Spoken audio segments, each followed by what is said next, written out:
Hi guys, I am Girish Kumar Vaishnav from Icon school JGC. Guys, आज हम class 8th का lesson number 3 start कर रहे हैं।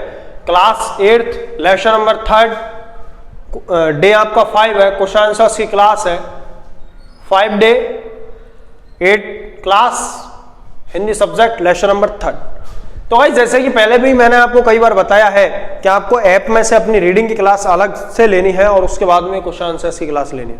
आपके ऐप में हमने रीडिंग की क्लास अपलोड कर दी है और आपको अब क्वेश्चन आंसर्स की क्लास जो है ये क्लास लेनी है। फर्स्ट प्रायोरिटी रीडिंग की क्लास को और सेकंड जो प्रायोरिटी है आपको क्वेश्चन आंसर्स की क्लास को देनी है। तो आप पहले रीडिंग की क्लास लेंगे और फिर उसके बाद में क्वेश्चन आंसर्स की जो क्लास है इसको आपको लेनी है, वो आपको अपनी ऐप के अंदर रीडर के नाम से मिल जाएगी। तो देखिए, चैप्टर का नाम है बस की यात्रा। क्या नाम है? बस की यात्रा। एक यहाँ बस की यात्रा का वर्णन किया गया है। तो देखते हैं क्वेश्चन नंबर 1 क्या कह रहा है। देखिए क्वेश्चन नंबर 1, मैंने उस कंपनी के हिस्सेदार की तरफ पहली बार श्रद्धा भाव से देखा। कौन कह रहा है? लेखक। क्या कह रहा है? मैंने उस कंपनी के हिस्सेदार की तरफ पहली बार श्रद्धा भाव से देखा। लेखक के मन में हिस्सेदार साहब के लिए श्रद्धा क्यों जग गई? लेखक के मन में हिस्सेदार साहब के लिए श्रद्धा क्यों जग गई? क्या कारण रहा होगा? तो देखिए आंसर, लेखक के मन में हिस्सेदार साहब के लिए श्रद्धा इसलिए जग गई कि वह, लेखक के मन में हिस्सेदार साहब के लिए श्रद्धा इसलिए जग गई कि वह इतनी खटारा बस को चलाने का साहस जुटा रहा है। क्यों जग गई? क्योंकि वह बस जो थी वो बहुत खटारा थी और वह उस खटारा बस को चलाने का साहस जुटा रहा था, जिससे उसकी यात्रियों की जान को खतरा था। किससे? जिससे उसकी यात्रियों की जान को, जिससे उसकी, किसकी? उस बस की जो यात्रा कर रहे थे, यहां अपन चेंज कर सकते हैं इसको, जिससे उस बस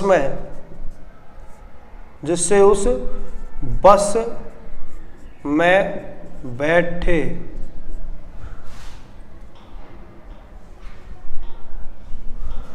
जिससे उस बस में बैठे यात्रियों की जान को खतरा था। ऐसे व्यक्तियों के प्रति, कैसे व्यक्तियों के प्रति?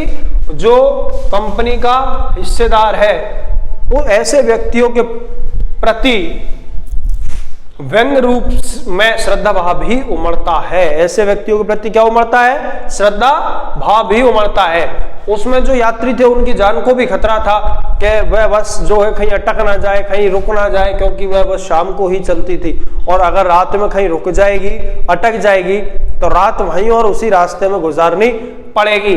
तो इसलिए उसने, जो यहाँ लेखक है, उसने उस हिस्सेदार की तरफ श्रद्धा भाव से, व्यंग्यात्मक रूप से श्रद्धा भाव से देखा।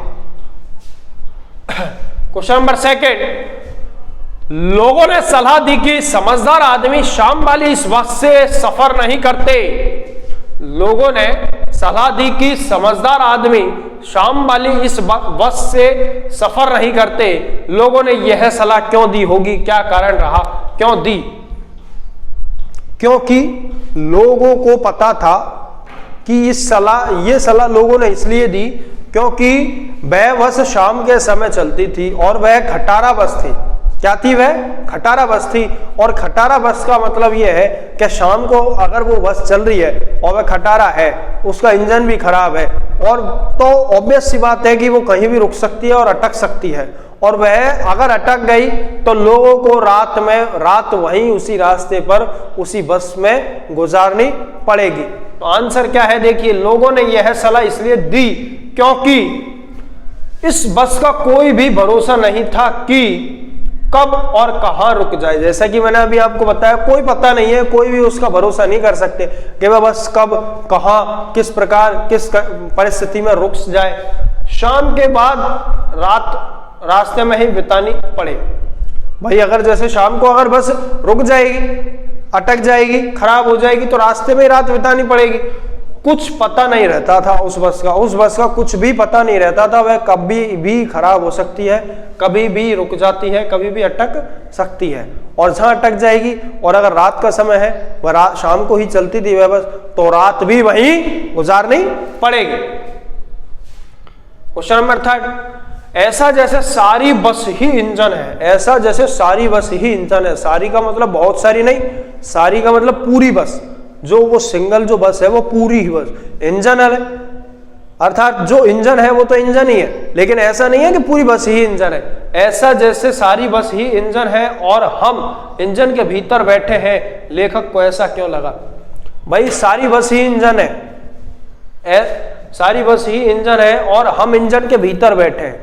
किसको लगा? लेखक को। जब पूरी बस ही इंजन की तरह हिलेगी ऐसे, तो लेखक को ऐसा लगा कि हम इंजन के अंदर बैठे हैं, बस के अंदर नहीं बैठे हैं। हम इंजन के भी बस और बस में इंजन और इंजन के अंदर हम बैठे हैं, ऐसा प्रतीत हुआ लेखक को। क्यों हुआ? क्वेश्चन है, तो इसका आंसर देखिए।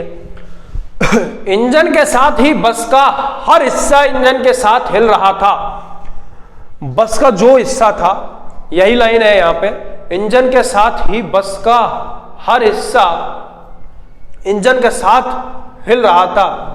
इंजन तो हिलता ही है, जब बस चलेगी तो इंजन हिलेगा, और हिलेगा तो बस थोड़ी हिलती है। नॉर्मल में सामान्यतः रूप से बस नहीं हिलती है, इंजन ही हिलता है। तो इंजन के साथ ही बस का हर हिस्सा इंजन के साथ हिल रहा था। जब इंजन चल रहा था, हिल रहा था, तो इंजन का जो हिस्सा था, बस का जो हिस्सा था, वो भी इंजन के साथ साथ हिल रहा था, कंपन कर रहा था। इसलिए लेखक को लगा कि वह इंजन के भीतर बैठा है। लेखक को क्या लगा? जब वो पूरी बस ही हिल रही है, तो उसको ऐसा लगा कि मैं बस में न बैठकर इंजन में बैठा हूं, और वो इंजन पूरा ही हिल रहा है। तो गाइस ये क्वेश्चन से सॉल्यूशन को समझ में आ रहे हैं? ओके, ये वर्क आपको राइट करना है, लर्न करना है अपनी हिंदी वाली नोटबुक में। ऊपर डे डालना है, लेसन डालना है, सब्जेक्ट डालना है ना, और डे आपको डालना है। डे के बाद आपको इस वर्क को कंप्लीट करना है, और इससे आगे का जो वर्क है वो हम आपको नेक्स्ट क्लास में करवाएंगे। इसको राइट करना है, लर्न करना है, गुड राइटिंग में वर्क करना है। जो स्टूडेंट्स ने अभी तक इस नोटबुक को चेक नहीं कराया वो चेक करवाइए, और लेसन कंप्लीट होने के बाद ऑल स्टूडेंट्स को नोटबुक चेक करानी है। Okay guys, thank you.